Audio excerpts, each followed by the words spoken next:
Meenakshi College of Nursing Mangadu and Arulmigu Meenakshi College of Nursing Kanchipuram BSc MSc and post basic BSc.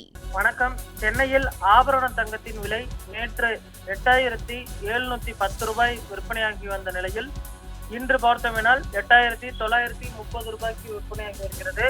Gram ஒன்றிற்கு 220 ரூபாய் உயர்ந்து சவரனுக்கு 1760 ரூபாய் தங்கத்தின் விலை தற்பொழுது மொத்தமாக உயர்ந்திருக்கிறது. அதே போன்று ஒரு சவரன் தங்கத்தின் விலை 71,440 ரூபாயை எட்டியிருக்கிறது. நேற்று 70,000 நெருங்கியிருந்த நிலையில் இன்று 71,500 நெருங்கி இருக்கிறது.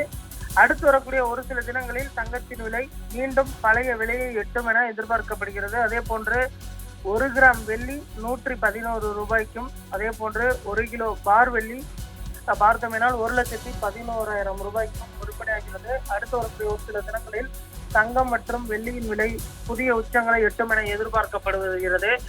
தங்கத்தின் விலை உயர்வுக்கு பல்வேறு முக்கிய காரணிகள் சொல்லப்படுகிறது. வர்த்தக போர் நிறைவேற்ற நிலையில் தங்கத்தின் விலை பார்த்தோம்னால் மீண்டும் புதிய உச்சத்தை எட்டும் என எதிர்பார்க்கப்படுகிறது. இதனால் தங்க நகை மீதான முதலீடுக்கு தற்பொழுது சரியான நேரம் என சொல்லப்படுகிறது.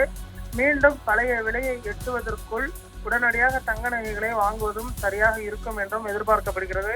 அடுத்து வரக்கூடிய 2 மாதங்களை பொறுத்தவரை முகூர்த்த நாட்கள் நிறைய வர இருக்கக்கூடிய நிலையில் தங்க நகை விற்பனையை அதிகரிக்கும் என எதிர்பார்க்கப்படுகிறது. கடந்த பங்குனி மற்றும் சித்திரை மாதங்களில் விலை குறைந்திருந்த நிலையில் தற்பொழுது வைகாசி பிறந்ததற்கு பின்பு தங்க நகை விற்பனை மீண்டும் பழைய விலையை எட்ட தொடங்கி இருப்பதும் குறிப்பிடத்தக்கது. இன்று ஒரே நாளில் 1760 ரூபாய் பார்த்தோமெனால் சவரனுக்கு விலை உயர்ந்து விற்பனையாகி வருகிறது. இது கடந்த சில நாட்களில் இல்லாத புதிய விலை உயர்வாக பார்க்கப்படுகிறது. கிட்டத்தட்ட சவரனுக்கு 2000 ரூபாய் விலை உயர்ந்திருக்கிறது. நாளை மற்றும் நாளை மறுதினமும் புதிய விலை உயர்வு எதிர்பார்க்கப்படுகிறது, குறிப்பிடத்தக்கது.